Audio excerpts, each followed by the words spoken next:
So in order to understand the PCR, RT-PCR, first we need to introduce the central dogma of molecular biology. You can make a DNA out of DNA, a process which is called a DNA replication, and it's catalyzed by an enzyme which is called a DNA-dependent DNA polymerase, or the Kornberg polymerase. You can take the information from DNA and transcribe it to create an RNA, and from RNA you can translate it to become a protein. Okay, so the process in which you can create an RNA from DNA is catalyzed by an enzyme which is called a DNA-dependent RNA polymerase. And some retroviruses, of course, like HIV, okay, has a special function, special mechanism in which they can create from RNA, can create DNA process which is called a reverse transcriptation, or RT.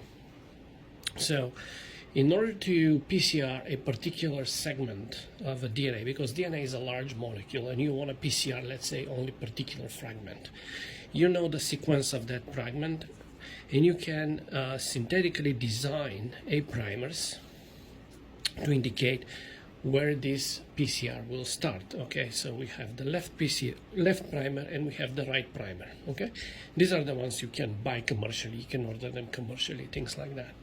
So now, in order to have this process, the entire biochemistry, in order to start, we need to provide a couple of things. For example, we need to provide the DNTPs.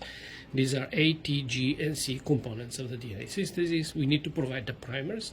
We need to provide the magnesium, and we need to provide a special enzyme which is called a Taq polymerase. Taq polymerase is DNA-dependent DNA polymerase, which is isolated for Thermophilus aquaticus. It's an organism that lives in a Yellowstone geysers boiling water. Okay, so there are 3 steps to the PCR. The first one is denaturing, in which we increase the temperature to 98 degrees and the DNA is going to melt. Then we lower the temperature to 50 degrees, okay, which is called anneal. And this is where the primers are going to anneal each other, okay, so they will indicate where the start of the PCR is.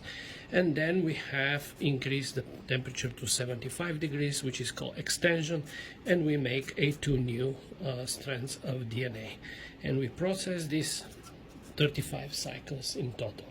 So in order to detect SARS-CoV-2 PCR first, we need to convert RNA to the DNA, and then we can amplify for 35 to 40 cycles. Okay, so please stay for part 2.